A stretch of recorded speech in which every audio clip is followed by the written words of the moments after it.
Land of the Dead, Episode 2. Little Han saw that I seemed unusual, so she asked worriedly, her voice a bit shaky, "What's wrong with you, Lin? Don't tell me you saw something."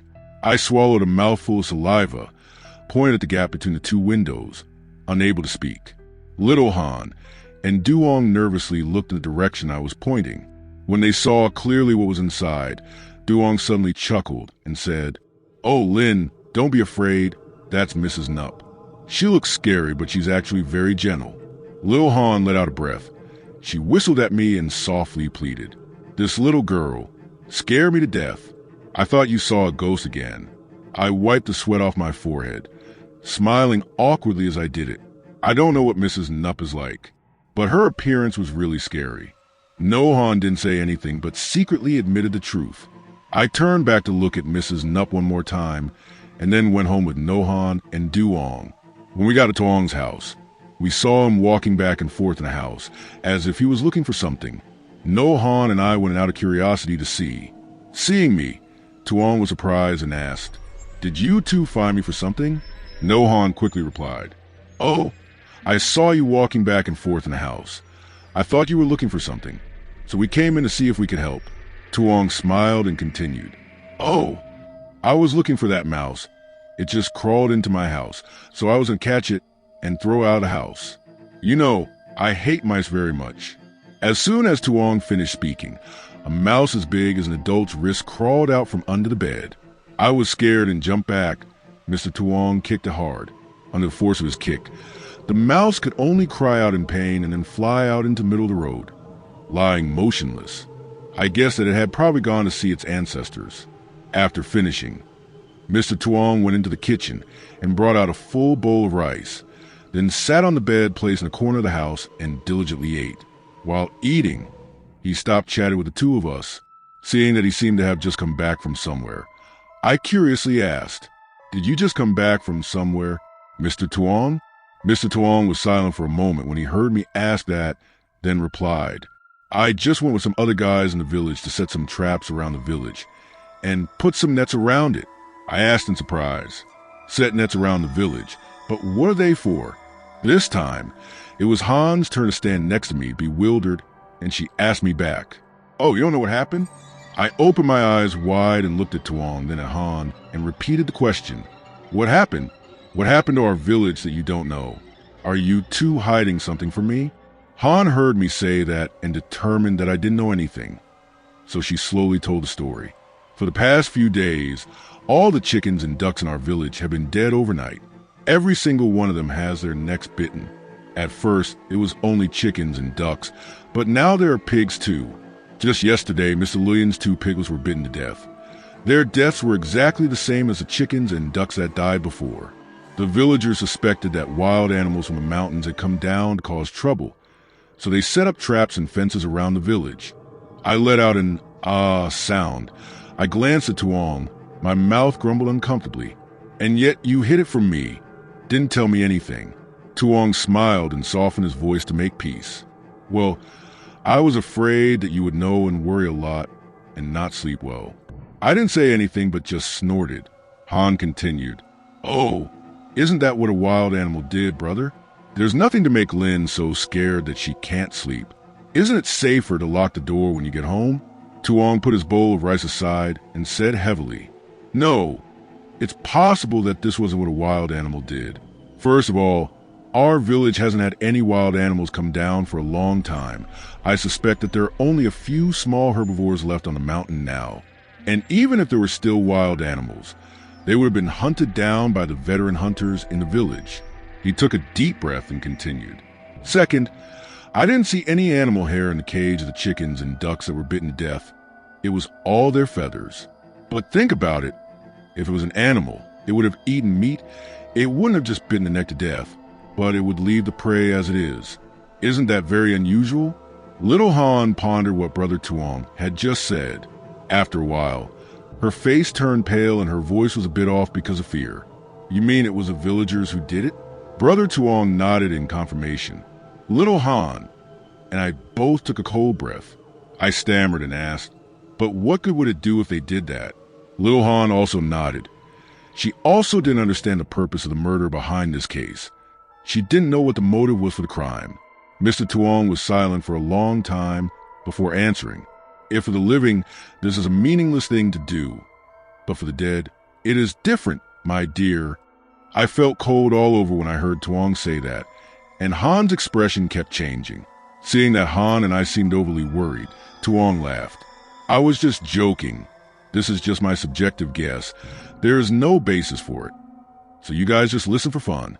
Although Han and I heard him say that, we still couldn't feel relieved. Maybe we had gone through too many unusual things. So I was afraid of the wind and shadows. After finishing the meal, Tuong brought the bowl down to the kitchen. A moment later, he came back up, holding a flashlight in his hand as if he was going somewhere. Seeing that, I wondered, "It's late. Why aren't you sleeping at home? Where are you going?" Tuong looked at his watch and replied, "I have an appointment with some other guys in the village. We'll go on guard round tonight. You and Han should go home and sleep early." Han, and I said goodbye to him and left. When I got back to my grandmother's house, I looked at the clock. I saw that it was already 9 o'clock in the evening. So I went to the bathroom and went to my grandmother's room. I hung the mosquito net and went inside to wait for my grandmother to read the sutras at home first, then went to sleep with her. I lay there playing with my phone and fell asleep without realizing it. I only knew that when I woke up at the start. It was already 3 o'clock in the morning. Feeling a little thirsty, I went down to the kitchen to find some water to drink. I drank some water and looked out the window to see the scenery outside. Because there was a moon today, it wasn't too dark outside. Just as I was about to close my eyes, I suddenly saw a figure. I squinted my eyes and looked closely and realized that it was an old woman with disheveled hair. She was about 10 meters away from me. She kept walking around as if she was looking for something. It seemed like someone was urging me, so I cautiously opened the back door and followed that figure. After walking a short distance, someone suddenly touched my shoulder. I was concentrating on watching the old woman in front, so when she touched me, I jumped. Just when I was about to scream, a hand reached up and covered my mouth. At the same time, Han's small voice rang out in my ear. "It's me." I breathed a sigh of relief, turned back to look at her, and asked, "You scare me to death. But where are you going? Why don't you go to sleep at night? Why did you come to my house?" Han answered, but her eyes were still glued to the figure in front. "I heard Mr. Tuong say this afternoon, so I was a bit worried. You know that my family has a herd of pigs for sale nearby. If something happens now, my family will not be able to survive. That's why I slept outside the pigsty to keep watch, because my father had something to do in the next village and wasn't home. I was sleeping when I heard a noise, and when I got up, I saw this old woman walking around my house. I was suspicious, so I followed her here, but I found her very suspicious. I'm afraid that the sudden deaths of animals in the village are related to this old woman. When I heard that, I didn't say anything but just nodded in agreement. She and I kept the distance from the old woman, neither too far nor too close.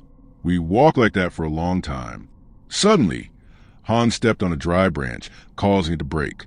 The cracking sound was clear in the quiet of the night.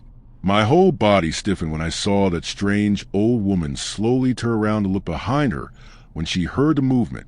Han was so scared that she couldn't breathe. At that moment, a hand patted Han and I on the shoulder. She and I startled and looked over to see a talisman stuck on our shoulders. I looked up in surprise and realized it was Tuong. Han and I happily let out a long sigh of relief. Mr. Tuong said in a low voice, "You too are as brave as me, daring to follow even a demon. Are you too tired of living?" I was confused and didn't understand what he meant. I clearly saw that she was just a little strange, but her feet were still on the ground. So how could she be a demon? I turned to look beside me and saw that Han was as surprised as I was. She was staring at the legs of the old woman in front. Seeing that Han and I still didn't understand what he meant, Mr. Tuong lowered his voice and explained, "This is a demon. It's just that it's borrowing a body so it can still walk and eat like a normal person.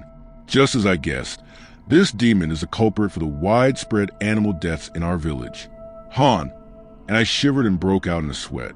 It turned out that she and I had just walked around the gates of hell, without knowing it. After turning back to look behind us, we didn't see anything. The demon slowly continued walking forward. Tuong, Han and I followed her step by step. We kept wandering around in the bushes and bushes. Just when I was about to lose my patience, a panic scream suddenly rang out in the dark, quiet night. I turned to look at Han. She was also bewildered and looked around. Tuong whispered in a low voice. It seems that the scream came from the riverbank. I turned down and asked in a low voice, "What should we do now?" Tuong took out a bundle of amulets from his pocket, gave them to me and Han, and instructed, "Now you and Han go to the riverbank to see what's going on, and I will continue to monitor this demon. If anything happens, just use my amulet. This is an exorcism amulet. You too can react accordingly." Saying that, he was about to walk away when his whole body suddenly stiffened. I looked at him in confusion, and then looked back ahead. I took a deep breath when I couldn't see the old woman in front anymore, and in a flash she had disappeared without a trace.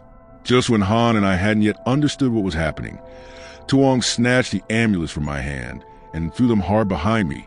He roared loudly, "Run, run, hurry, run away from this place." Han and I kept running like hell after Tuong, not knowing where our destination was. We kept running like that until we could no longer hear footsteps behind us. Then we stopped to rest.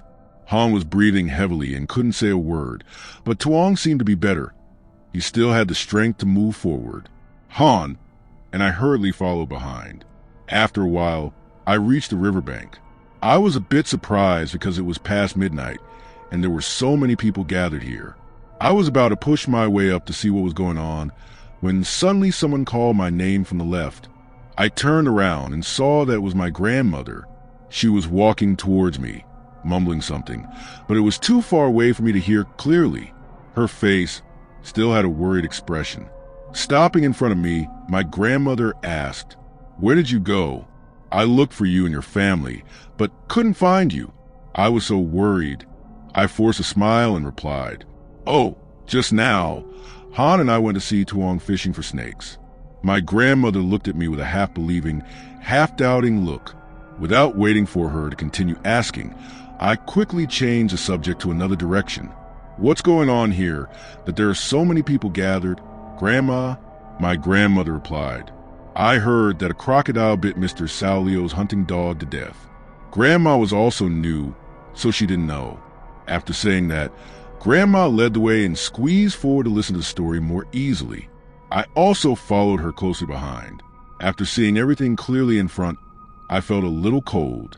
Mr. Sao Leo's hunting dog was lying gasping in a pool of blood, the blood spreading into a huge pool. I knew right away that this dog could not survive. Mr. Sao stood silently beside him, unable to say a word. His complexion looked extremely bad.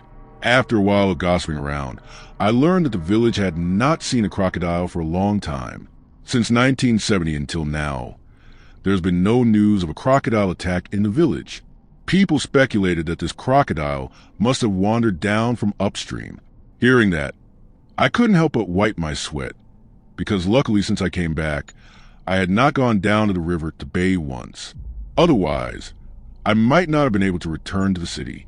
After a while, everyone dispersed. My grandmother, Tuong, and Han followed the group. Mr. Sao carried the dead dog back to bury behind the house.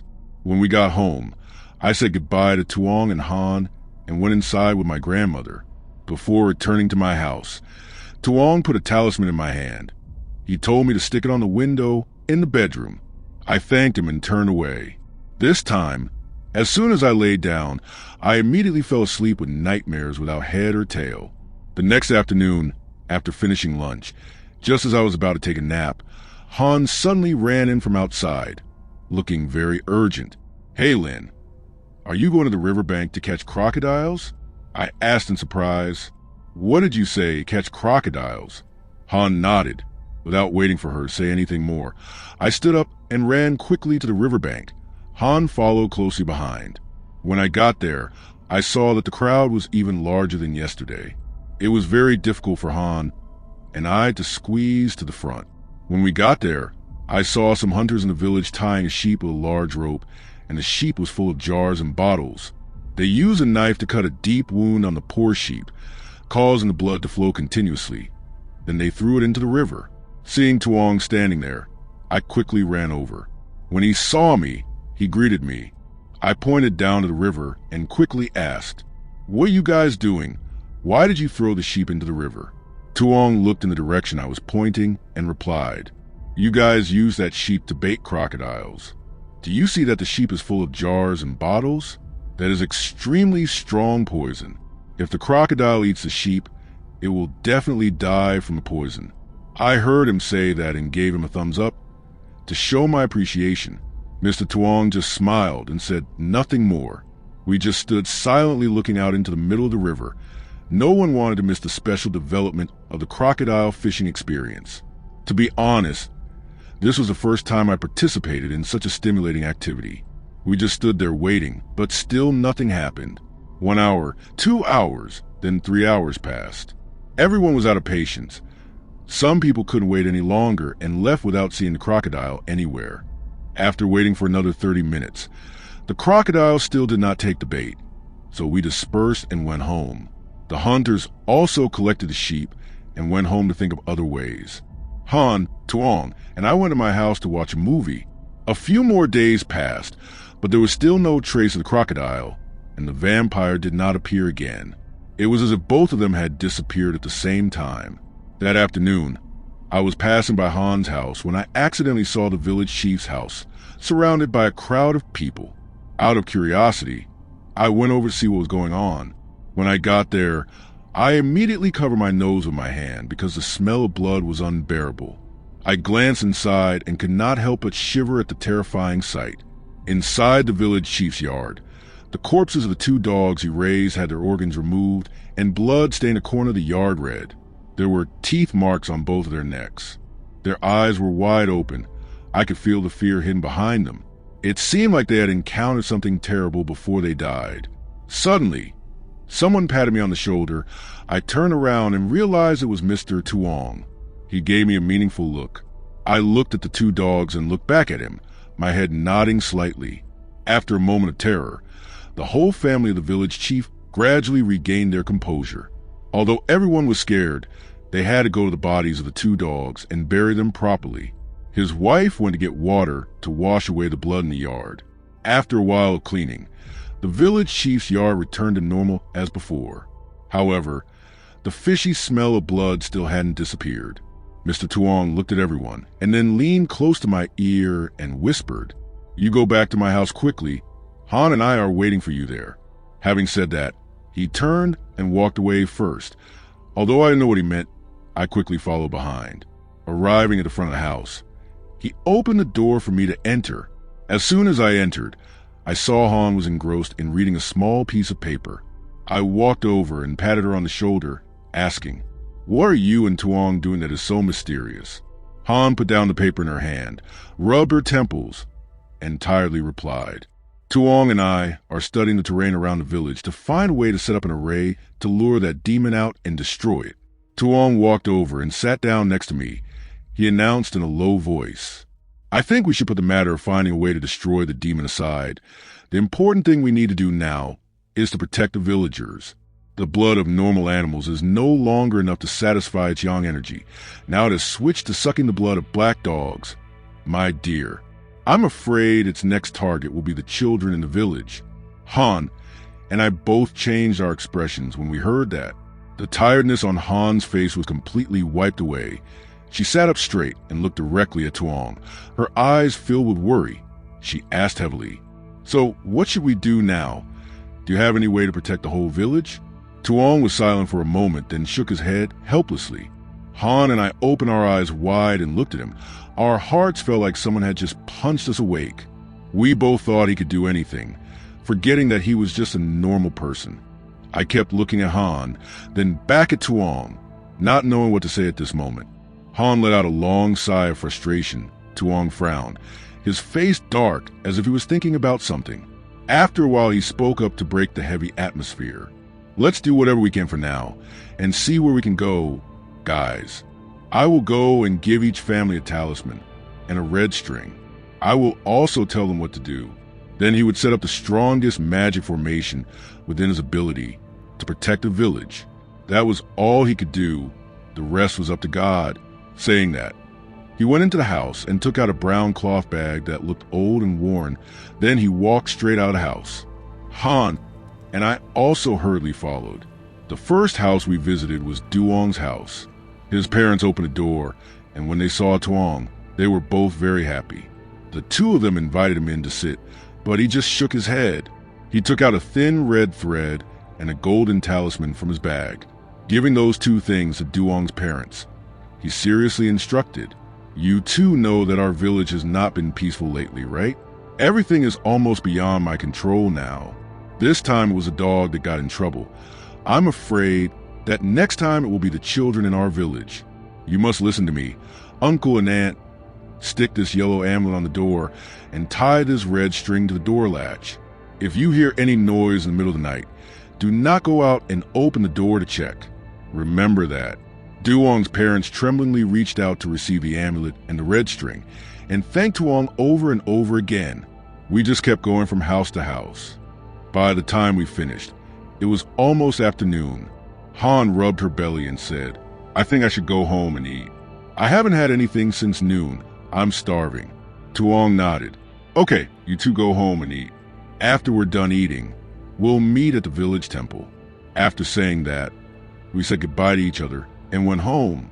The scene of the village in the afternoon was extremely peaceful, but no one knew that behind that peacefulness was an undercurrent, just waiting to drown the whole village in the sea of death. After finishing eating, I said goodbye to my grandmother and quickly went to the village temple. When I got there, I saw that everyone had gathered. I quickly walked over and stood next to Tuong. When he saw me, he just nodded slightly and didn't say anything. I saw him writing something on the small piece of paper he was holding in his hand, frowning every now and then as if he was thinking about something, knowing that he needed quiet. I didn't dare ask anything for fear of disturbing him. I stood there for a while without saying a word, until Han came out. Tuong wrote the last line on the piece of paper in his hand.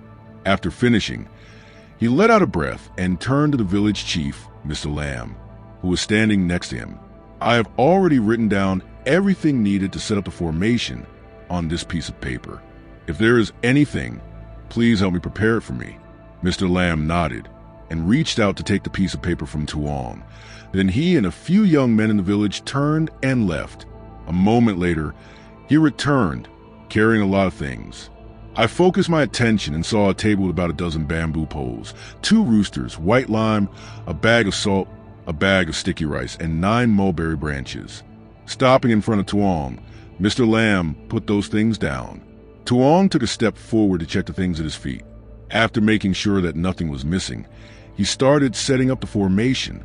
First, he gave the strong-headed men these bamboo stakes to bury around the village, burying them in the places he had marked in advance. I carefully counted, and there were exactly 49 bamboo stakes. The 49 men assigned the task said nothing but turned their backs and did as they were told. Next, he picked up 9 mulberry branches. He walked around the village hall as if he was mentally calculating something. Finally, he stopped in front of the village gate. He stuck a mulberry branch into ground.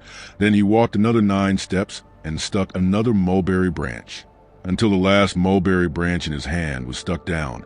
It was just 1 lap around the village hall. Tuong dusted his hands and let out a long breath. Then he picked up a bag of coarse salt and a bag of sticky rice. He divided them into many small bags, and he also put something red in those small bags, which I later learned was cinnabar. After dividing the sticky rice and salt, he gave each family a bag and instructed, "Everyone, bring this bag of rice and salt and hang it in front of the gate. Remember to check it twice a day. When you see the rice and salt in the bag turning black, you must let me know immediately." He took out a yellow flag from his bag. There was no picture on the flag, only the handle was engraved with tiny letters. Tuong took a red string and wrapped it around the handle of the flag. While doing so, he silently recited some kind of spell. Before he finished, sweat was dripping from Tuong's forehead, as if wrapping the string around the handle of the flag had taken a lot of his energy. When he finished, his face was pale. He leaned against the pole and could barely breathe. I looked at him worriedly, but he just waved his hand to indicate that it was okay. The sky gradually turned dark, and everyone had left one by one. In the yard now, there were only me, Tuong, Han, and Uncle Lam. After feeling better, Mr. Tuong continued his unfinished work. Mr. Tian went to the two roosters that were lying motionless. He took a small knife out of his pocket and sat down in front of them. He made a cut on their combs. Blood kept flowing out. The two unlucky roosters were in so much pain that they cried out incessantly. Unfortunately, they were tied up tightly and could not escape no matter how hard they struggled. Mr. Tuong took out a ceramic jar to catch the blood from the two roosters' combs. Only when the blood stopped flowing did he stand up and return to the flag. He poured all the blood in the jar onto the flag he was holding in his hand. Immediately, the yellow flag turned dark red like blood. Mr. Tuong smiled with satisfaction. Then he carried the flag into the communal house. He placed it on the table in the middle of the communal house that he had prepared in advance. Then he stood there and prayed for a long time before he came back out. Just as Mr. Tuong came back, the 49 young men from earlier returned. Seeing Mr. Tuong, one of them asked, "Is there anything else you need us to do, Tuong?" Mr. Tuong thought for a moment and then shook his head. "No, you guys go home. Remember, don't leave the house after 9 o'clock at night, or you'll be in danger." After Tuong finished speaking, those men also left in groups of 3 or 5. Tuong took out 9 talismans from his pocket. He buried them under the feet of 9 mulberry branches. After finishing, he breathed a sigh of relief and announced, "Done. With this magic formation protecting us, our village will be a little safer. Hopefully it can hold out until we find a solution." After saying that, he gathered his belongings. When Uncle Lam saw that there was nothing else, he said goodbye to me and Tuong and left. We waited until Tuong finished packing up before we started to leave the communal house. He took us around the village to check everything again to make sure there were no mistakes. After he was sure, Tuong took Han and me home. That night, I didn't hear anything strange outside, nor did I have any strange dreams. I slept straight through until dawn. All morning I hung around in the kitchen with my grandmother cooking, then helping her with some miscellaneous things. Before I knew it, it was already noon, seeing that the sun was already high in the sky. My grandmother served the rice, and we sat there eating together. After eating, my grandmother and I went upstairs first, planning to take a nap and then go to Tuong's house in the afternoon. As soon as I laid down on the sofa, Han suddenly ran in from outside with Tuong. Seeing me, she said loudly, "Get up. Go to the riverbank to see the guys fishing for crocodiles. There are a lot of people out there." Hearing that, my grandmother and I quickly got up. My grandmother quickly grabbed a conical hat and a long sleeve shirt, and I also put the hat on my head and ran after her. When I got there, I saw everyone standing a long distance away from the riverbank. Everyone was looking for a place to hide. I was confused, turned to look at Tuong and asked, "Why do you all have to hide? Is it very dangerous?" Mr. Tuong pulled us behind a big tree. He answered in a low voice, "If there are too many, how can we lure the crocodiles to the shore? So everyone has to find a place to hide." We just silently stared at the riverbank. There, the hunters had dug a path from the river, leading to a part of the shore. Next to that lake was the corpse of a chicken that had been cut to pieces, blood flowing into the shack in a large puddle. The smell of blood wafted past my nose with the wind, making me extremely nauseous. But the strangest thing was a lamp-plate. I really didn't understand why would they use an oil lamp-plate as bait when fishing for crocodiles. Seeing me staring at the oil lamp-plate, Mr. Tuong spoke up to explain. There are many different ways to fish for crocodiles. Not all methods are the same. The hunters here often choose to fish with lamps. I heard my father say that the oil inside that lamp is human fat. In the past, people saw that crocodiles like to eat people, so they thought that using human fat would be more convenient in catching them. Crocodiles would be attracted by the smell of burning human fat. This method is often more effective and less expensive. I opened my mouth in surprise, staring at the lamp-plate. Han, standing next to me, also froze when hearing Tuong say that. Only my grandmother remained calm, as if she had known about this for a long time. I looked at the cloudy yellow liquid in the lamp and couldn't help but feel horrified. I didn't expect people to use such a horrible method to achieve their goals. I trembled, pointed at the lamp-plate and asked, So, where'd you guys get that human fat, bro?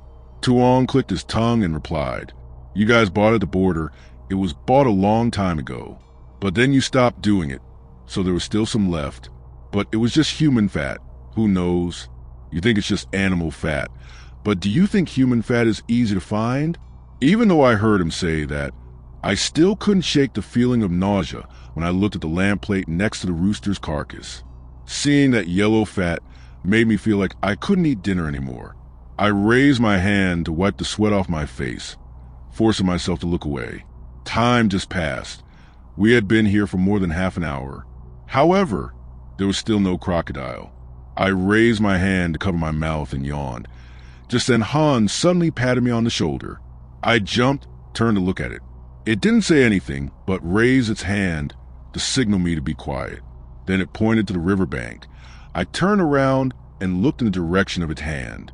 In the middle of the river, there was something rising from the water. Because it was a bit far away, I couldn't see it clearly. I waited until the thing swam a little closer to the shore before I realized it was a crocodile. It looked extremely terrifying. The skin was slightly yellow, full of sharp spines. The mouth was wide open, revealing jagged fangs. The bright red tongue kept wagging back and forth in the air. It slowly swam to the shore. Han and I stared at it so hard that we didn't dare to breathe heavily. The crocodile seemed to have anticipated the danger. It stopped when it reached the shore. It kept staring at the lamp-plate, but refused to crawl up. After a while, unable to resist the temptation, it slowly crawled up along the path that the hunters had dug. Stopping in front of the lamp-plate, it stuck out its tongue greedily, licking the burnt fat on the plate. A hunter who was hiding nearby suddenly jumped out.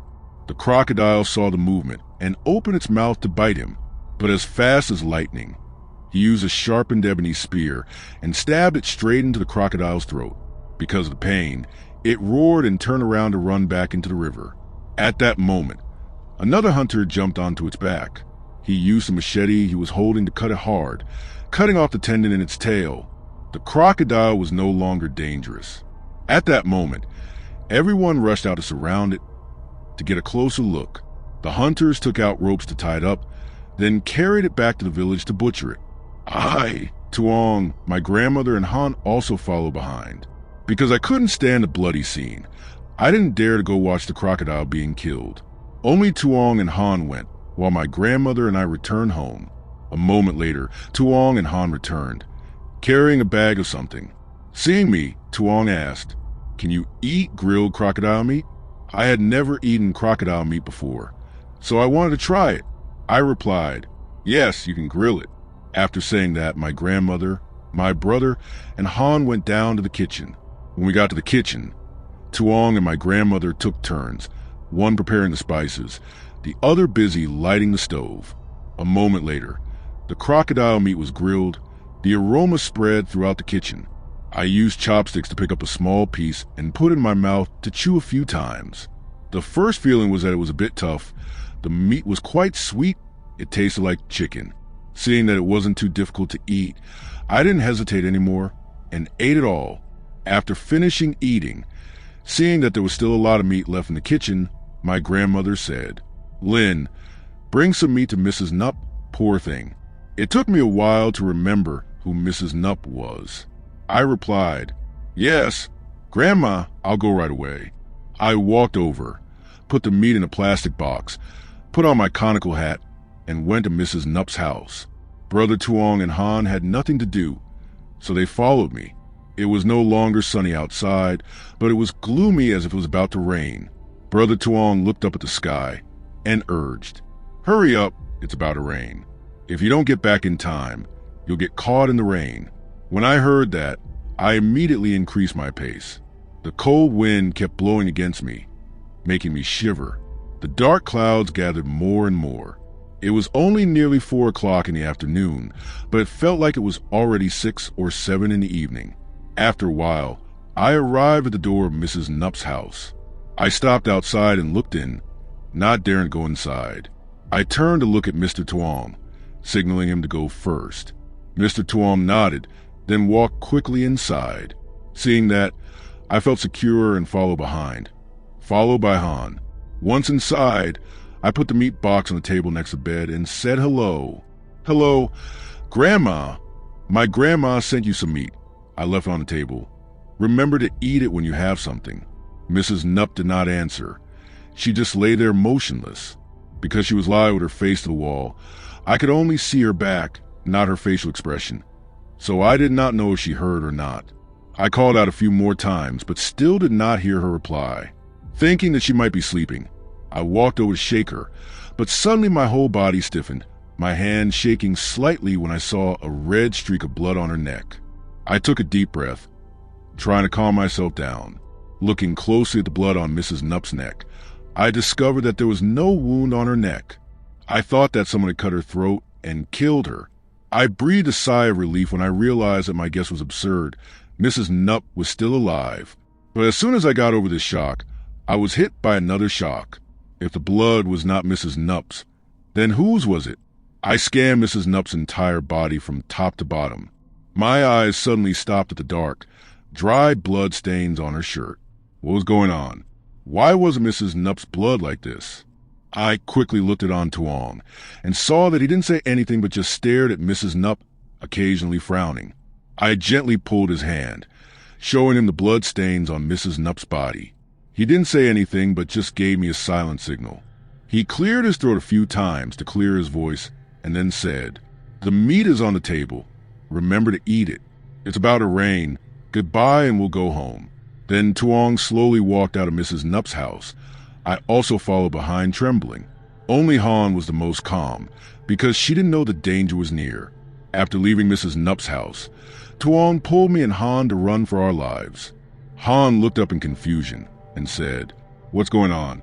Why did you suddenly pull us to run like a ghost?" Tuong didn't answer, but just kept running straight. He didn't stop until he was a long way from Mrs. Nup's house. He put his hands on his knees and breathed heavily. I couldn't say anything. After a while, when he had stabilized his breathing, Tuong explained to Han, "According to what I guessed, Mrs. Nup is dead."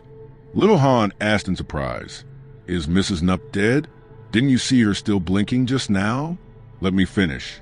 He raised his hand to wipe the sweat from his forehead and continued, "She's not only dead, but she's been dead for a long time. Don't you see that there are a lot of corpses on her body? I think she's been possessed by some kind of spirit. What people call her now is a possessed ghost." Little Han opened her mouth wide, her eyes wide open. She seemed unable to believe what she had just heard. A moment later, as if she thought of something very scary, she trembled and said, "So the deaths of animals in the village were caused by her brother?" Mr. Tuong didn't say anything, but nodded heavily in confirmation. Little Han cried out and took a few steps back. She raised her hand to wipe the sweat that was pouring down her forehead. Tuong took a deep breath and continued, "Just now, Lin and I saw a lot of dry blood on her body. You probably didn't notice it. I also discovered that her slippers under the bed were covered in chicken and duck feathers." Little Han didn't say anything. She seemed to have accepted the truth. She looked at Tuong with eyes full of worry. She asked, "So, what should we do now? Do you have any way? Should we let her keep acting up like this forever?" Tuong looked up at the sky and then replied, "Let's go home first and then think about it. Stay here or we'll get soaked." Little Han and I nodded and followed behind him. Right when we got home, it suddenly started to rain heavily. We rushed inside. Tuong quickly ran to close all the windows. D went to the light switch and turned on the lights. When he finished, he walked to the wooden table in the middle of the room and sat down. Han and I also walked over and sat down opposite him. We sat there in silence for a long time, not knowing how to start the conversation. The only sound remaining was the sound of falling rain. After a while, Tuong spoke up, breaking the quiet atmosphere. "Oh, why didn't anyone say anything?" I forced a smile and replied, "We were waiting for you to speak first, because we don't know what to say now. Only you can solve the Mrs. Nup case. Whatever you tell us, we will do it." Tuong thought for a while, and then said, "I think with my strength, it will be difficult to solve this case smoothly. If we don't do it properly, we will implicate innocent people." After a while of silence, he continued, What we need to do now is to inform all the people of this news, to realize its seriousness, gather all the strength of the village. I don't believe we can't defeat that demon." Hearing that, I hesitated and said, "But Mrs. Nup is still in the village, so it is very dangerous. Are you just going to inform everyone?" Mr. Tuong patted my shoulder to reassure me.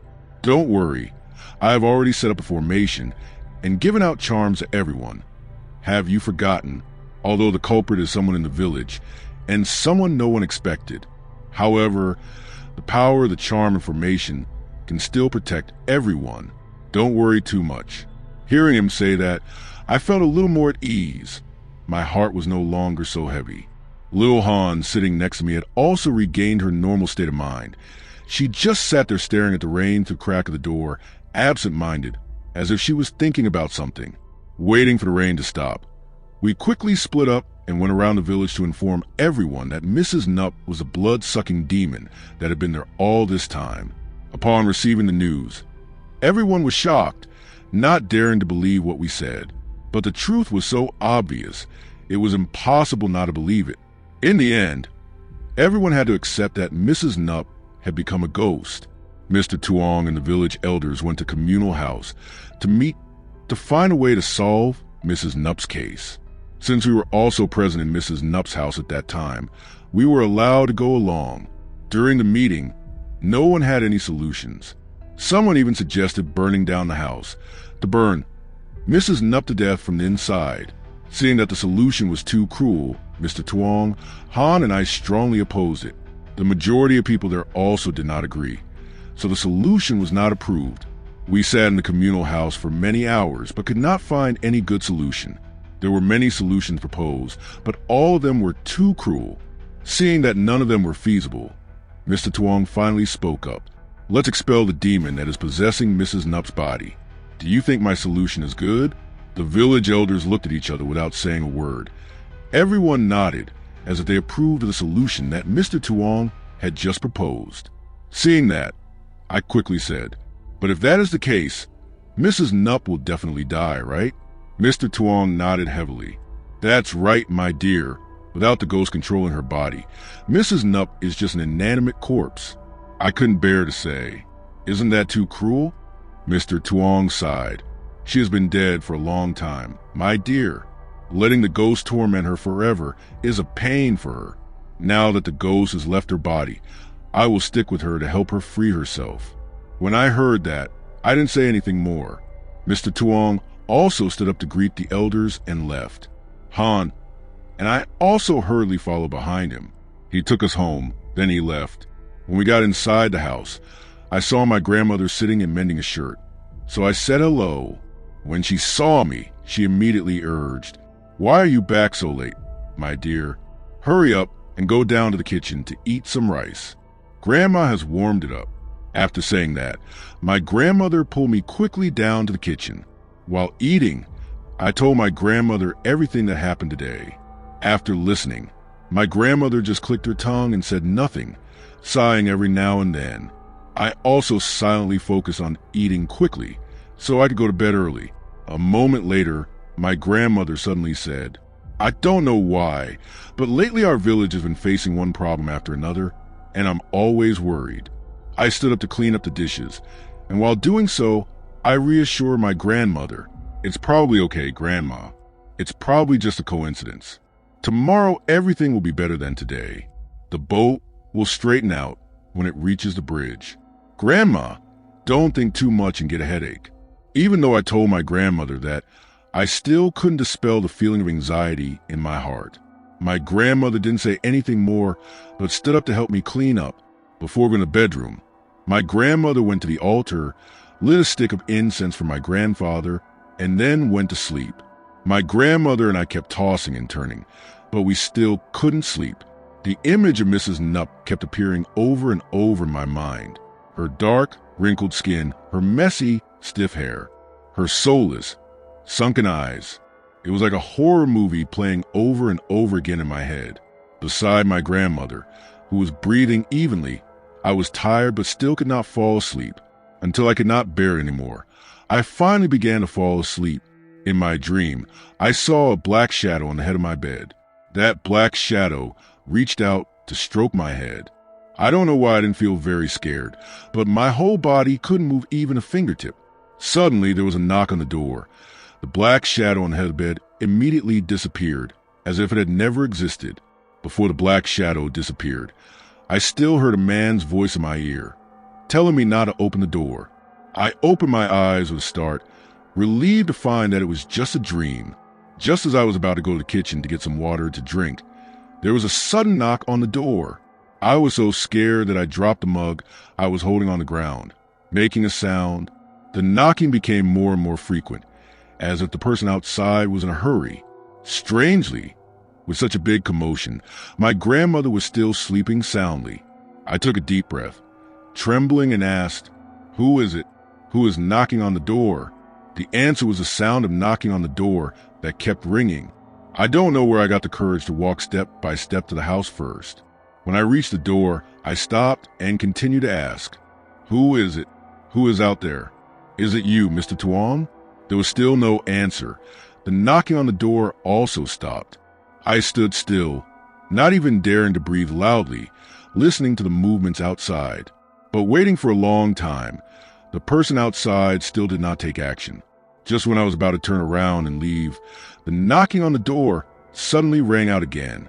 This time, the person outside no longer knocked politely, but instead used force to pound on the door. I was scared and took several steps back. The person outside pounded so hard that the hinges of the door shook repeatedly. I was scared. My whole body was drenched in sweat. I just stood there, staring at the door, not knowing what to do.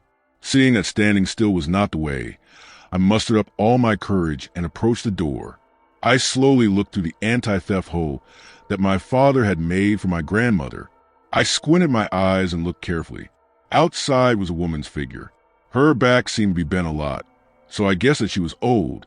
I was bewildered, wondering why this woman was knocking on my door in the middle of the night. Maybe she needed help, but why didn't she answer when I asked? Or maybe she couldn't speak, so she couldn't answer me. So many speculations flashed through my mind.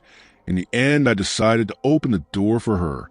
If she needed help and I ignored her, I would feel very guilty later. I raised my hand to unlatch the door when suddenly my whole body froze. I sat down on the cold floor in shock. The clothes that the woman knocking on the door outside was the clothes that Mrs. Nupp was wearing that afternoon.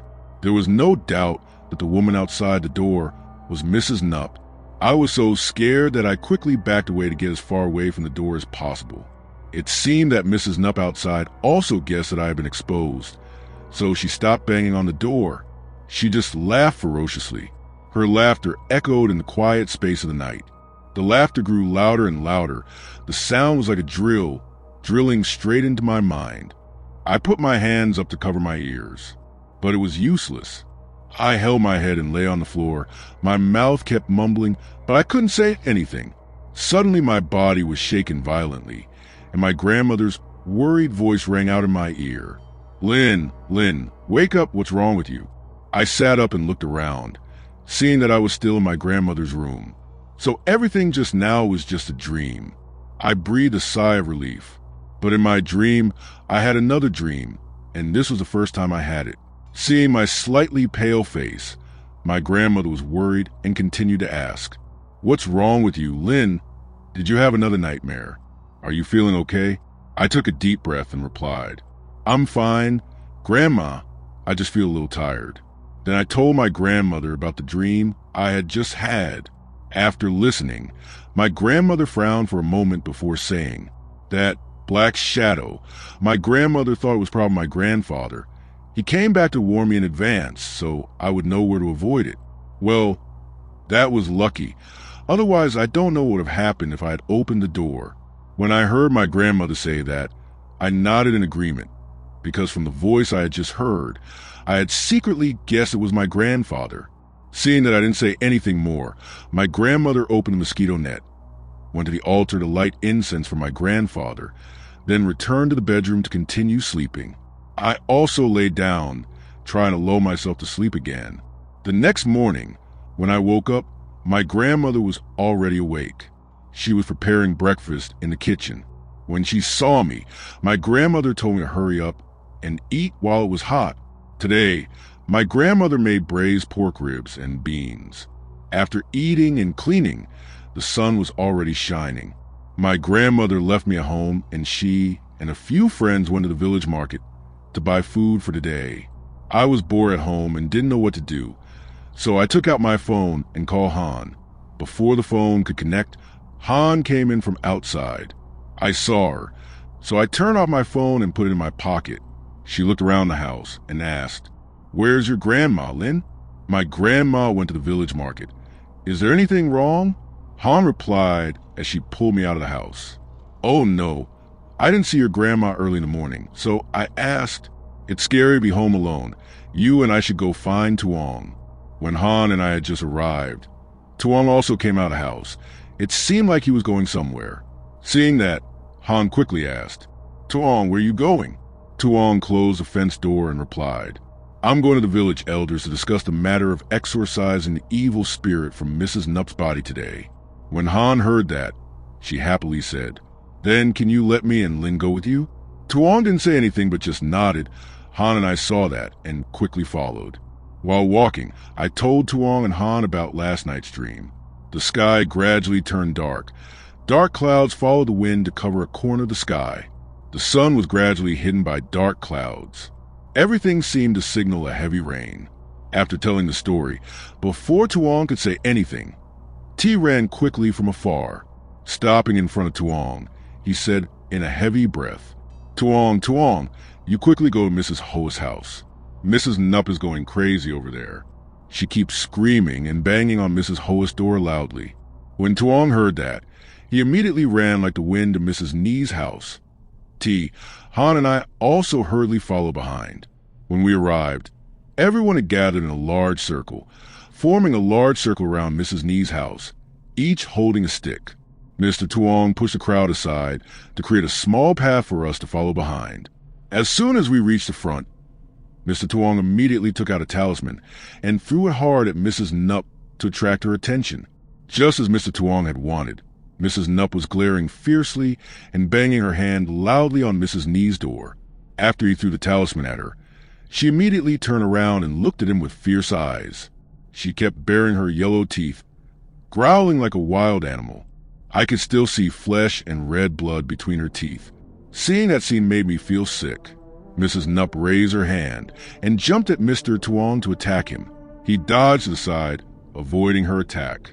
Not only that, before moving to the side, he quickly took out a piece of red rope from his pocket and whipped Mrs. Nup hard. She was in so much pain that she let out a miserable scream. Immediately, a wound appeared on her body as if she had been severely burned. Being injured by Mr. Tuong, she was not only not afraid, but on the contrary, she became much more ferocious than before. She roared, then quickly used all her strength to jump at Mr. Tuong. Because the distance between them was very short, Mr. Tuong did not have time to react and was scratched deeply by Mrs. Nup's fingernails. Seizing the opportunity, she did not let him go, but immediately sank her teeth into Mr. Tuong's shoulder. Mr. Tuong cried out in pain. Everyone there also changed their expressions and took several steps back. Han and I were scared and shouted, "Brother Tuong." Not waiting for Han and I to do anything, Tuong took out a bottle of dog blood from his pocket. Tuong splashed all that blood onto Mrs. Nup. The fresh blood of the black dog immediately sizzled as soon as it came into contact with her skin, and her flesh was immediately corroded. The process of corrosion could be seen with the naked eye. Because of the pain, she let go of Tuong and staggered back a few steps. Tuong also hurriedly kept a safe distance from her. He took out from his pocket a hemostatic herb that hunters often use to apply to wounds. He angrily glared at the demon in front of him. Not only was it not afraid, it even laughed loudly to tease him. Tuong snorted coldly and took out 5 flags corresponding to 5 different colors from his pocket. He threw the 5 flags in 5 different directions, forming a siege around the demon. As if smelling danger, it intended to run away from Tuong's encirclement. But before it could escape, Tuong quickly said loudly, "5 elements crazy in Yang Great Formation, start." After finishing speaking, he stomped his foot hard on the ground. Suddenly, the 5 flags flew up without any wind and then fell back to the same position as before. Mrs. Nup did not believe it and stubbornly wanted to leave the formation set up by Tuong. But just as she reached the edge of the formation, for some unknown reason, she suddenly cried out in pain and quickly retreated. Tuong was not doing much better. After setting up the 5 elements crazy yin yang great formation, it seemed like all his strength had been drained. His face was pale, as if there was no blood left. He could not even stand still, seeing that he was about to fall, but no one dared to come near. I ignored Han's dissuasion and ran to support him. Han saw that and followed. Tuong waved his hand to indicate that it was okay. Chiu continued to take out a wooden sword from his back pocket. He raised his middle finger and bit it hard enough to draw blood. Then he used that finger to write a line of words on the wooden sword. I looked at it and couldn't tell what language it was. He silently recited a spell in his mouth and then threw the peach with sword towards Mrs. Nup. The sword seemed to have a spirit and flew towards her heart. Sensing the mortal danger, Mrs. Nup frantically ran away from Tuong's formation. She used all her strength to tear a hole to escape. Everyone looked at her and saw her whole body suddenly stiffen, her face full of blue veins, and her eyes were filled with blood vessels. Under my gaze, I saw a lot of black smoke rising from her whole body. The black smoke covered the 5 flags. Then in the blink of an eye, one of the flags was punctured by the black smoke. Mrs. Nup laughed triumphantly and ran out of the formation, but before she could rejoice for too long, the wooden sword flew to her back. It was slow to say, but happened quickly. All of the above actions only took place in a few seconds. The peachwood sword had no obstacle and stabbed straight into Mrs. Nup's back. She cried out in pain. At that moment, thunder suddenly sounded and rain began to fall. The rain poured down. Everyone hurriedly ran to find shelter. Han and I also hurriedly helped Mr. Tuong into Mrs. Ni's porch to take shelter. As for Mrs. Nup, when she heard the thunder just now, she was extremely frightened. Without even bothering to pull out the sword that was stuck on her back, she just ran toward the end of the village. Seeing that, Han frantically turned to look at Tuong. She urgently asked. Mrs. Nup ran away. What should we do now? Tuong just smiled but didn't say anything. I know your current injury. It's hard to kill Mrs. Nup. Han seemed to understand that too, so she just stood there, beating her chest and stomping her feet, showing her unwillingness. She stared at Mrs. Nup's back, which was getting farther and farther away, as if she wanted to kill her with her eyes. The rain was getting heavier and heavier. The water had already reached her feet. The thunder was getting louder and louder. Every time she heard the thunder, Mrs. Nup's whole body trembled, as if she was very scared. Then suddenly an incident happened. Just when Mrs. Nup had run quite a distance, a bolt of lightning suddenly struck right in front of her. Before she could breathe a sigh of relief for escaping death, Mrs. Nup's whole body suddenly stiffened as another bolt of lightning struck right on top of her head. Mrs. Nup let out a furious scream and then fell backwards, lying motionless. Under my gaze, I saw a black shadow fly out of Mrs. Nup's body. The shadow had just left Mrs. Nup's body when it suddenly disappeared. Only the charred corpse of the unfortunate madwoman lay in the cold rain. Mr. Tuong was astonished at everything happening before his eyes, unable to say a word. Han and I were also bewildered and could only look at each other. After a while, he was overjoyed and said loudly, "The ghost in Mrs. Nup's body was struck dead by God." Everyone. Hearing him say that, everyone present cheered happily. Tuong knelt down and continuously bowed to God. Han and I didn't know what to do, so we just stood silently behind him. The rain started to lighten up. The rays of sunlight shone to the clouds to the ground, warming everything after a cold shower. Han and I helped Tuong up and took him home to treat his wound. Tuong didn't protest and let us take him home. I saw that his complexion was very bad. The wound was now swollen. Black blood was flowing from the wound. I put my hand on his forehead to measure his temperature.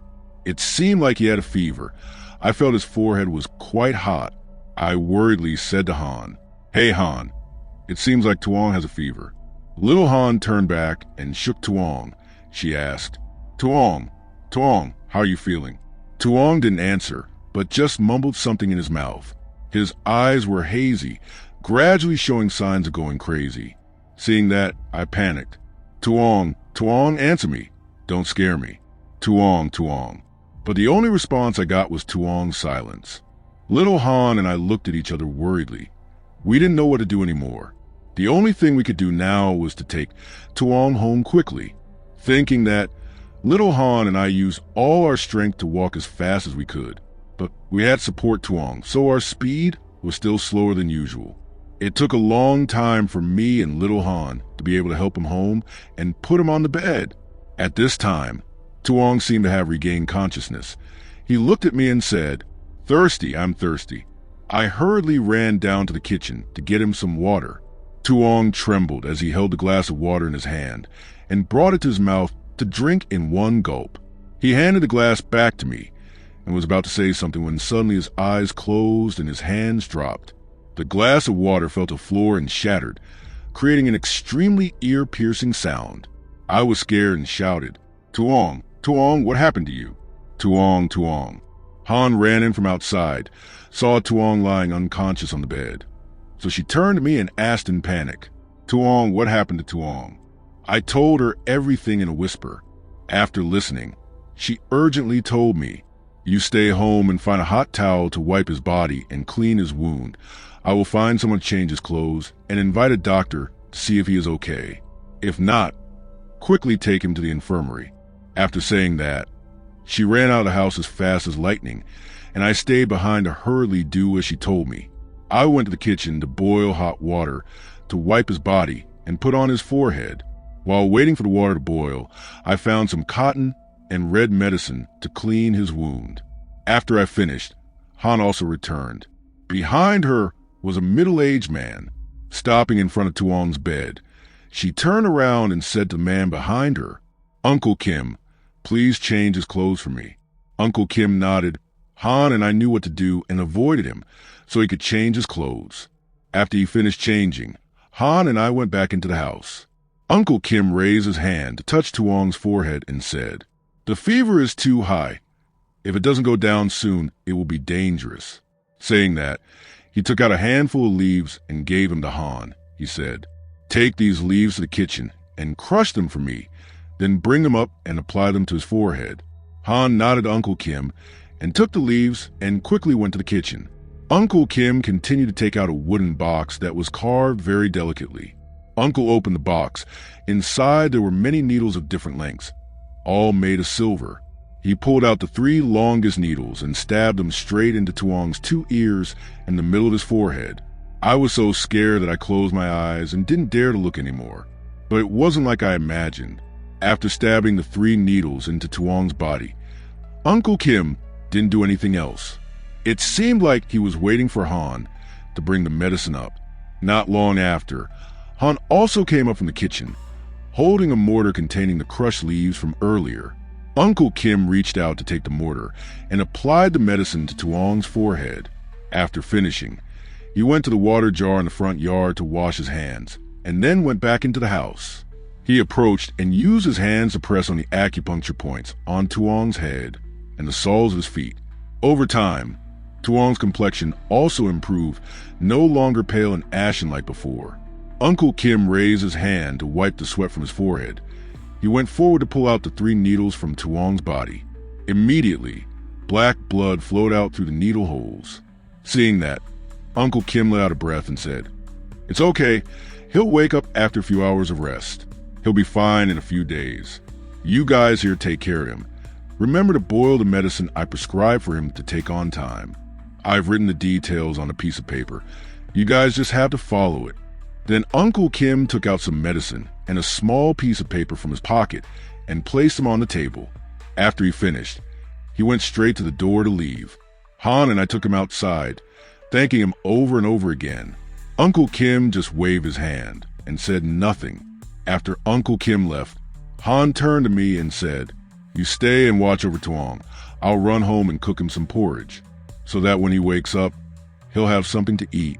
I nodded, then turned and went inside. Han didn't say anything more and quickly ran home. Once inside the house, I took a chair and sat down next to Tuong's bed. I looked at him for a while, but still didn't see any signs of him waking up. So I took out my phone to press to relieve my boredom. Time passed by like that. I was so engrossed in reading that I didn't even notice when Tuong woke up.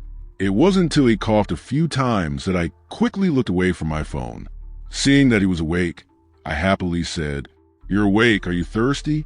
Let me get you some water." Tuong nodded. I ran down to the kitchen and brought him a cup of warm water. I helped him sit up and handed him the cup in his hand. Tuong drank a few small sips and then handed it back to me. I put the cup on the table and sat down on the chair. Tuong looked at me weakly and asked, "What happened to you? Did you just faint?" I told him what had happened earlier. After listening, he didn't say a word. I didn't know what to say either, so I kept quiet. The only sound in the house was the steady ticking of the clock on the wall. A moment later, Han walked in from outside, holding a bowl of steaming porridge. Putting the bowl of porridge on the table next to the bed, she said, "Eat some porridge to regain your strength. Let me and Lin go to the kitchen to make some medicine for you." Tuong nodded. Han took some medicine and pulled me down to the kitchen. It took me and her a while to finish making the medicine. I brought the bowl of medicine up and gave it to Tuong. Tuong grimaced, covered his nose with his hand, and drank it all in one gulp. After drinking, he stuck out his tongue and said, "It's too bitter." Little Han smiled and said, "Bitter medicine cures diseases, brother." After giving Tuong the medicine, Little Han and I left to give him some space to rest. Before leaving, I didn't forget to tell him that if anything happened, he must call me or Little Han immediately. During the time when Tuong was completely healthy, Little Han and I visited him every day. Every time we came, Grandma would cook porridge and tell me to bring it over for him to eat. Under the attentive care of me and Little Han, Tuong quickly recovered. The whole village's activities also returned to normal. The peace continued until Little Han's birthday. Tomorrow is Little Han's 22nd birthday. So tonight, she wanted me to come over and celebrate her birthday with her. I didn't think about it and happily agreed. That afternoon, after taking a bath, I said goodbye to my grandmother and went to Han's house. Her house was near the beginning of the village, so I had to go uphill. After walking for only 10 minutes, I arrived. I stopped in front of a two-roofed house built of bricks. On the roof were extremely eye-catching bright red tiles. From inside the house, Han saw me and quickly ran out to open the door for me to enter. As she led me inside, she said, "Wait for me a moment. My family is tying up a pig to bring over to Uncle Lai to slaughter. You stay home and wait for me a moment." When I heard about slaughtering a pig, I felt a little curious, so I suggested, "How about I come along? I also want to see people slaughtering pigs." Han hesitated for a moment, but finally nodded in agreement. She led me to the back of the house, where the pig pen was. Uncle Hao and Miss Ni, along with 5 or 7 young men with big foreheads, were struggling to tie up a huge pig in the pen.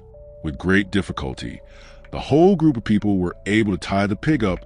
Everyone was so tired that they were out of breath. When he saw me, Uncle Hao just smiled as a greeting. I nodded and smiled back. After regaining my strength, Miss Ni and Uncle Hao, along with a few young men, carried the pig to Uncle Lee's house. I didn't say anything but just followed behind Han.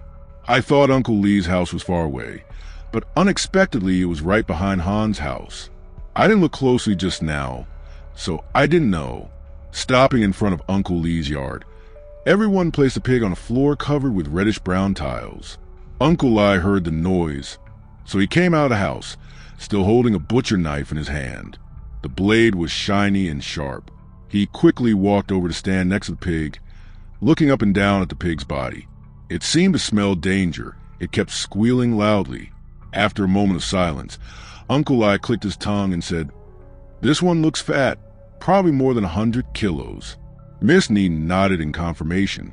"That's right. I think it was 100 and something. I don't remember. Please consider giving my family a reasonable price." Mr. Lai nodded for a while before answering.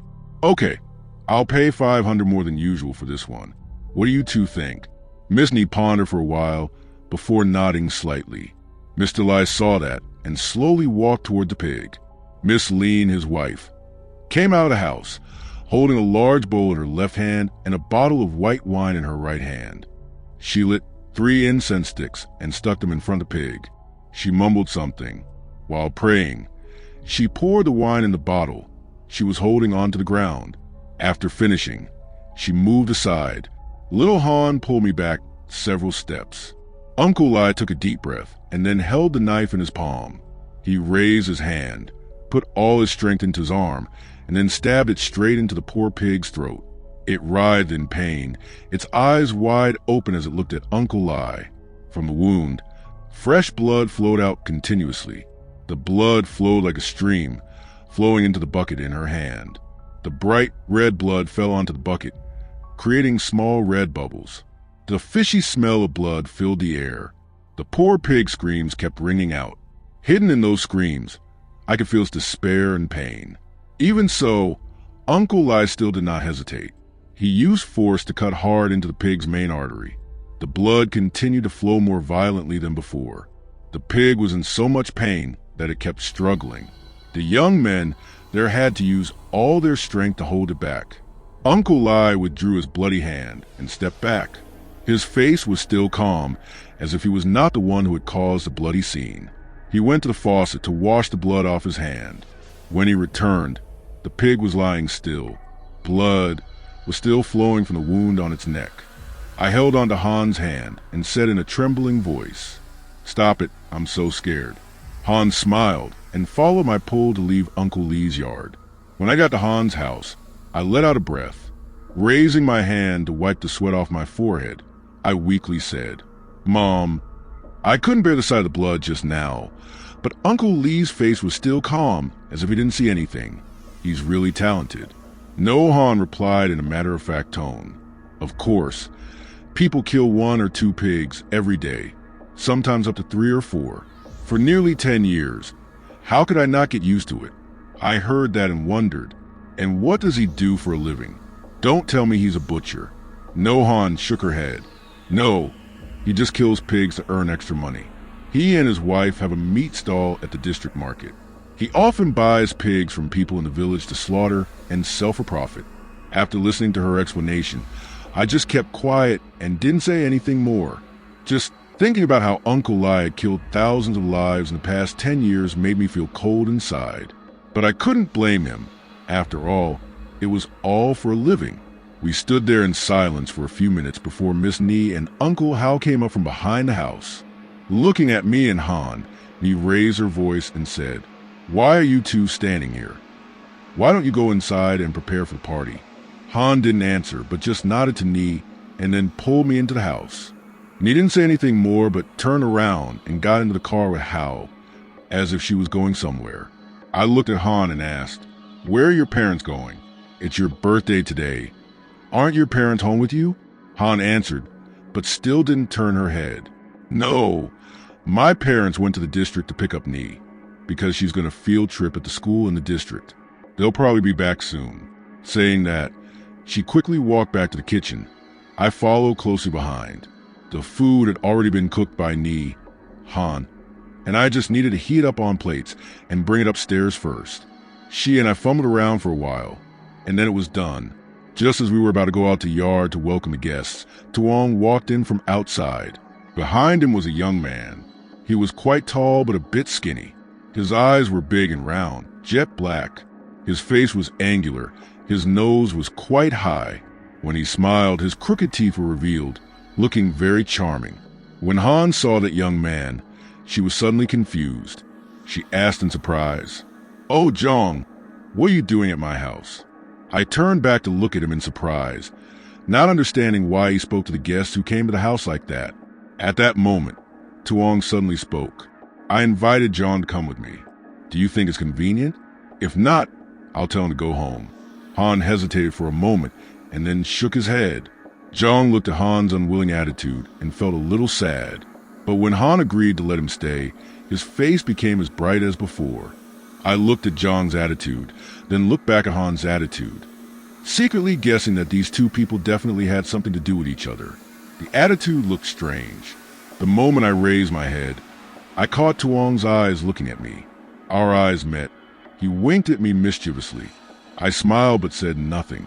We stood there looking at each other for a while, and then decided to go back into the house. At that moment, Duong and the other kids from the village rushed in.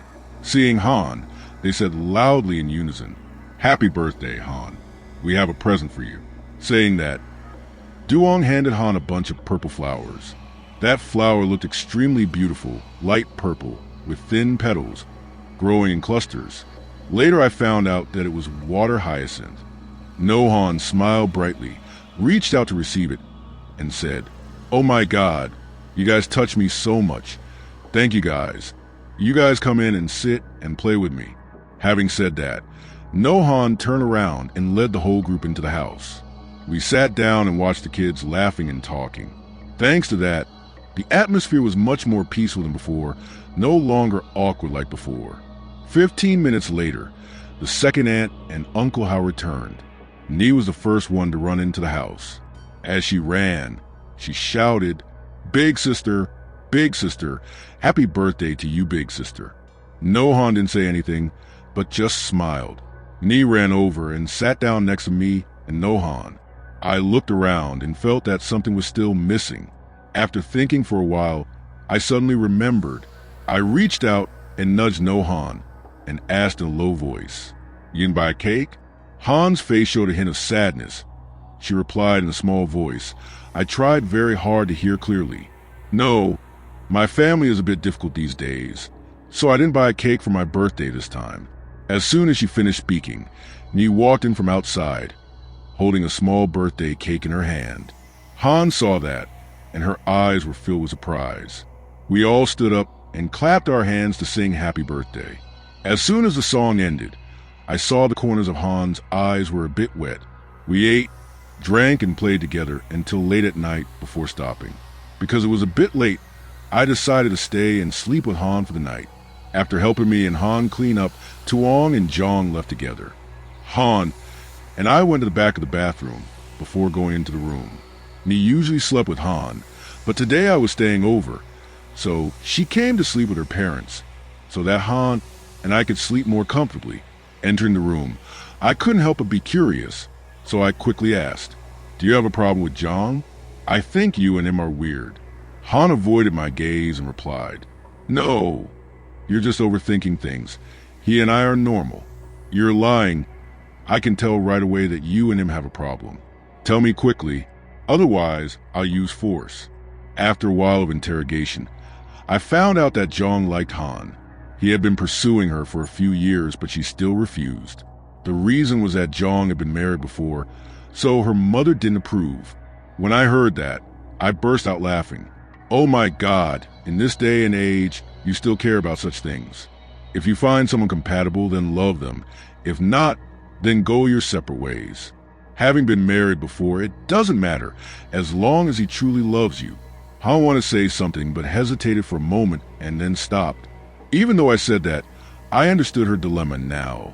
Because this village is friendly, everyone loves each other, but somewhere in her thinking, she is still very conservative. I sighed. Han lowered her head as if she was thinking about something. I reached into my pocket, took out my phone, and turned on some music. I crawled onto the bed and lay down.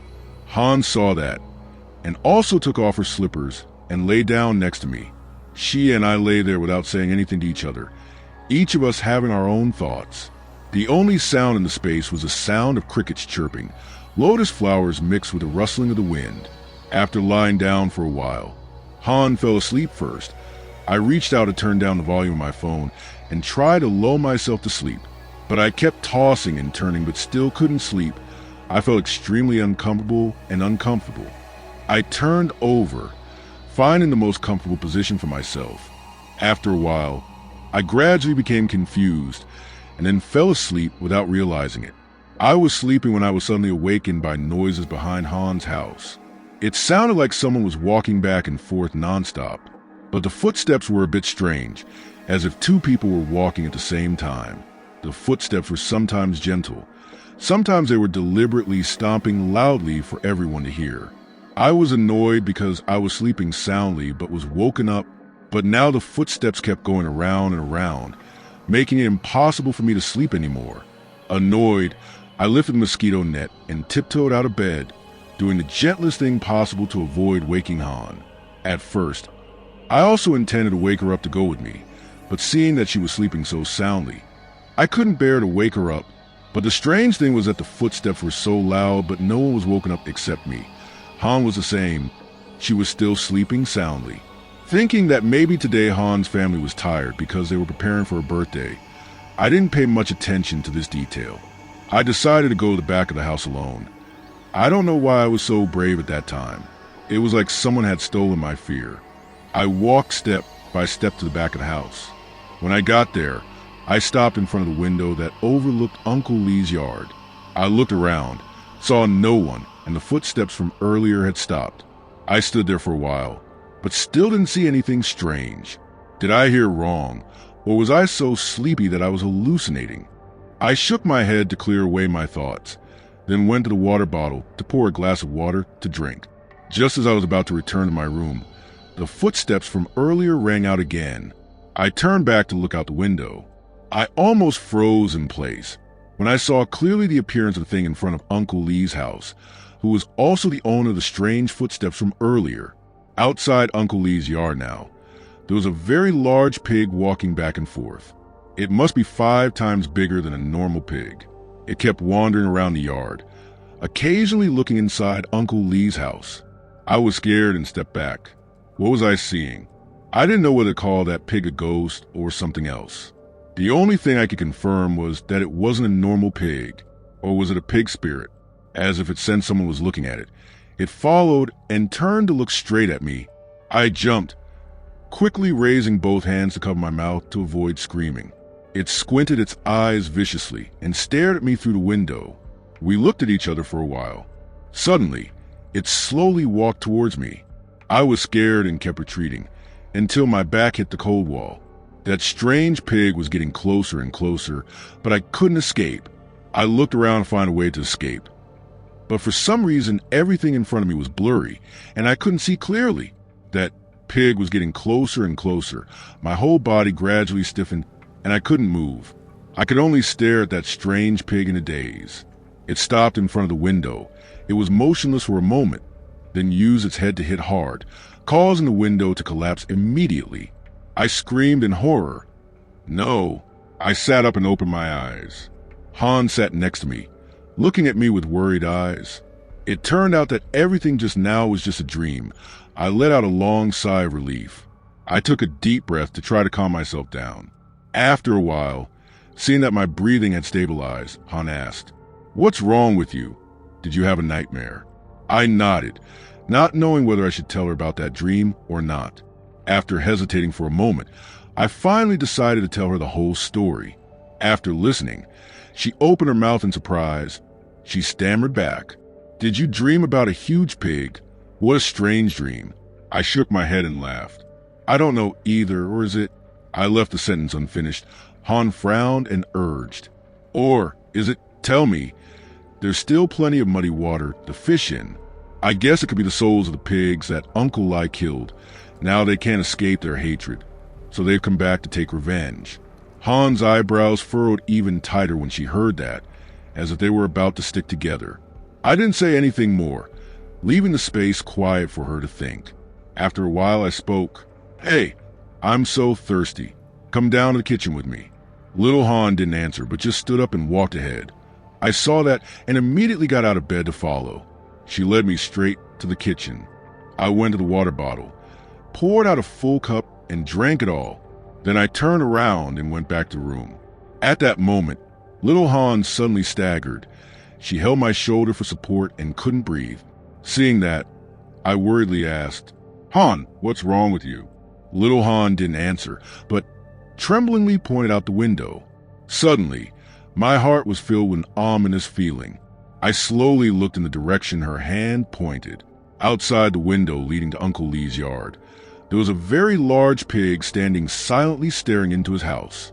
I was shocked and hugged Little Han tightly, because that pig looked exactly like the pig I had just dreamed of. I stepped back, gently pulling Han back to the room without making any noise. As soon as we got back to the room, Han immediately sat down on the bed and breathed, as if someone had just strangled her neck. I was better than her, because I had dreamed about that pig earlier, so I wasn't too shocked. After a while, I felt better. Han weakly asked, "What now? I'm so scared." I thought carefully for a while and then replied, "Now you and I just lie down and sleep, and tomorrow we'll report this to Tuong to see what he'll do."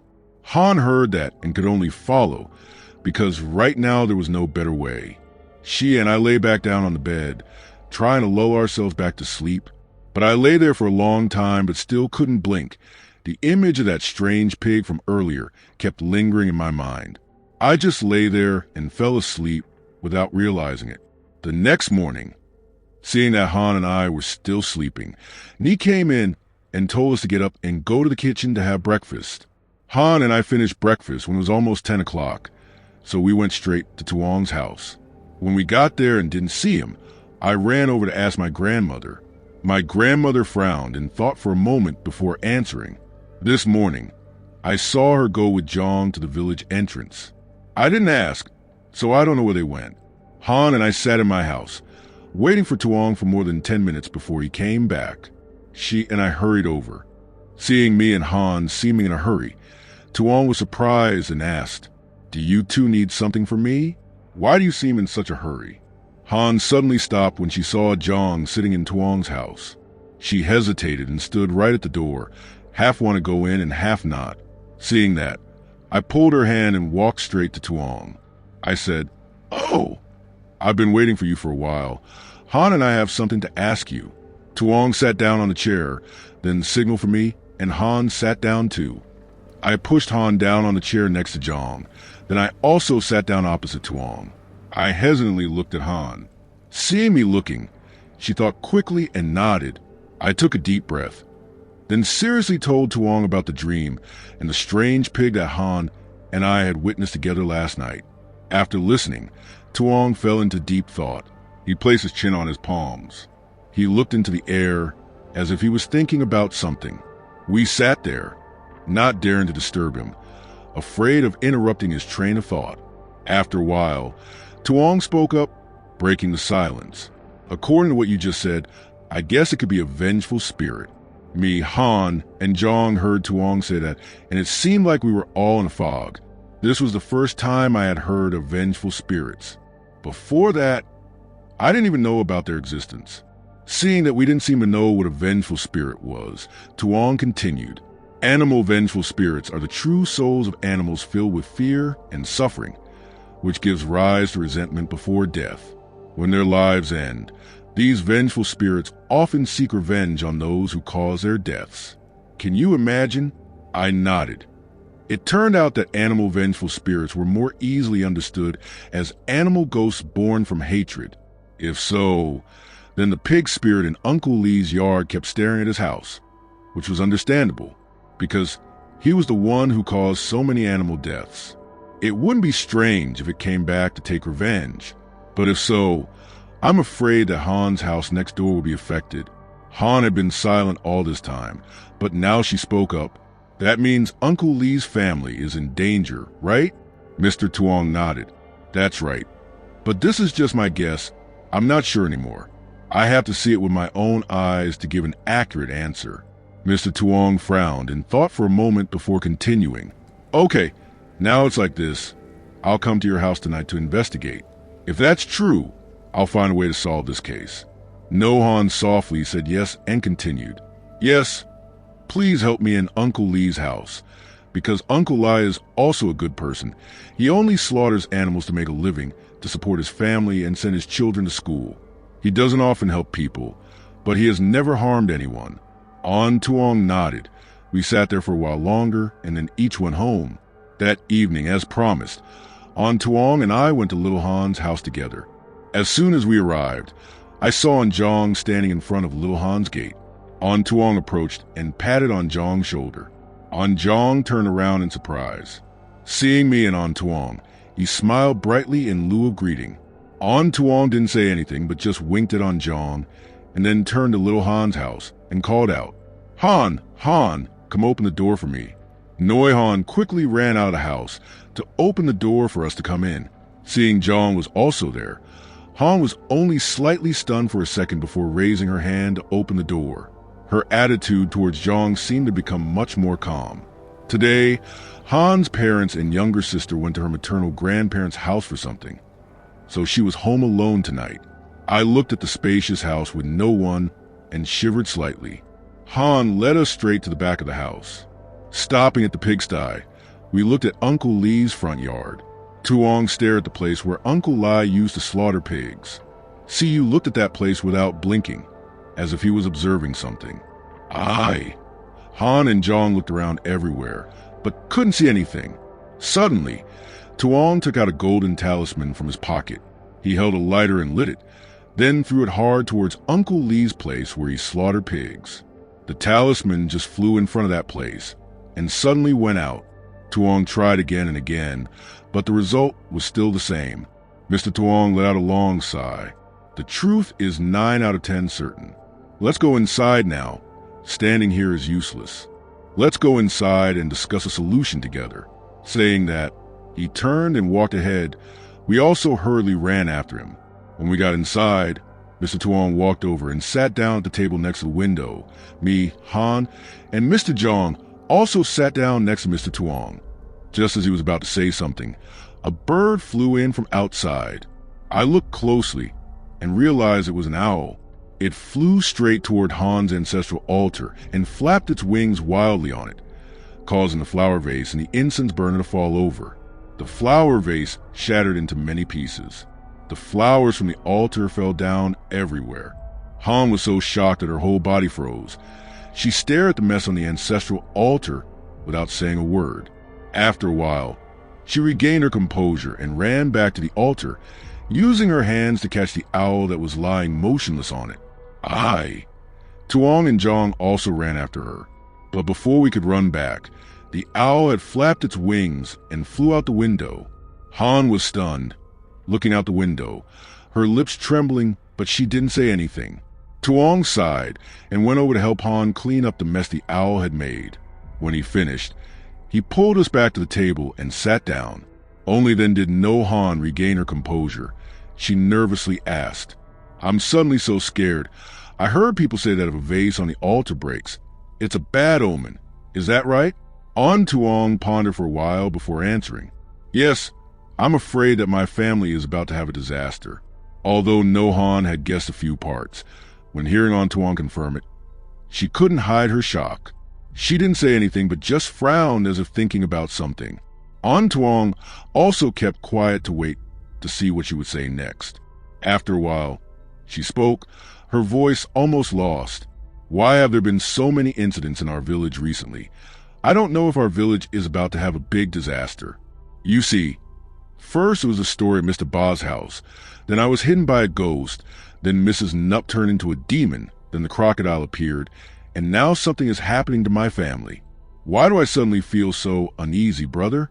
Hearing that, Tuong hesitated for a moment before answering.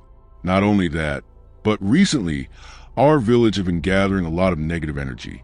Just now, I intended to use a talisman to cast a spell to see if there was a vengeful spirit behind Uncle Lee's house, but the negative energy was too heavy. My magic power could not dispel it, so the spell failed. I also had a feeling of unease for a while now. I thought that everything was not a coincidence. I shivered. In the end, the worst guess still happened. I sighed. Jong sat next to me with a gloomy face and did not speak. Little Han put her face in her 2 palms. She looked out at the dark night. Her mouth said worriedly, So what now, brother? What should we do now? Brother Tuong scratched his head for a long time, but seemed unable to think of any brilliant plan. He sighed helplessly and said, Now I have no choice. I just have to take each step as it comes. Hearing that, little Han seemed to want to say something, but in the end, she still chose to remain silent. We sat there for a long time, but no one said anything to each other. The house was quiet. Only the sound of crickets chirping in the distance could be heard. Tuong stood up and stretched, yawning and saying, It's late. Go to bed. I'll think about it tomorrow. He looked at Han and continued, Let Jong and I sleep with you tonight. I can't rest assured if you two sleep at home alone. Han has played with Tuong since she was little, so she wasn't worried that he would do anything. She thought for a while and then agreed. Yes, thank you. To be honest, I'm scared of sleeping at home alone, especially with a pig ghost lurking behind the house. Just thinking about it makes me not dare to sleep. Tuong smiled. Yes, you two sleep in the room. Jong and I can sleep out here. Han waved her hand. No, it's too cold for you to sleep out here in the middle of the night. It's okay. You and Jong are boys. On Tuong interrupted Han, not letting her finish her sentence. Then he pulled Jong to lie down on the bed placed against the wall of the house. Han and I saw that nothing could change, so we had to let him choose. She and I said goodbye to him and Jong, then turned and went into the bedroom. I kept tossing and turning but still couldn't sleep, and Han next to me was the same. The unusual things in the village were like chains that bound my heart, making me feel extremely uneasy. Right now, I was a little homesick. I missed my father and mother. I missed the soft bed and warm blankets in the city. I missed the hustle and bustle. But I didn't want to leave the village right now, especially my grandmother. I knew I couldn't do anything, but wouldn't adding one more person mean adding some strength? No matter what the outcome was, as long as I didn't regret it, that was fine. After lying down and thinking about things for a while, I fell asleep. I thought that after so many stormy days, there would be a day of peace. But man proposes, God disposes, and that very night, we were once again terrified at Han's house. I was sleeping soundly when I suddenly felt as if someone was shaking my whole body. I opened my eyes and looked over and realized that it was Han. She sat straight on the bed and looked at me with frightened eyes. Without waiting for me to say anything, she immediately signaled for silence.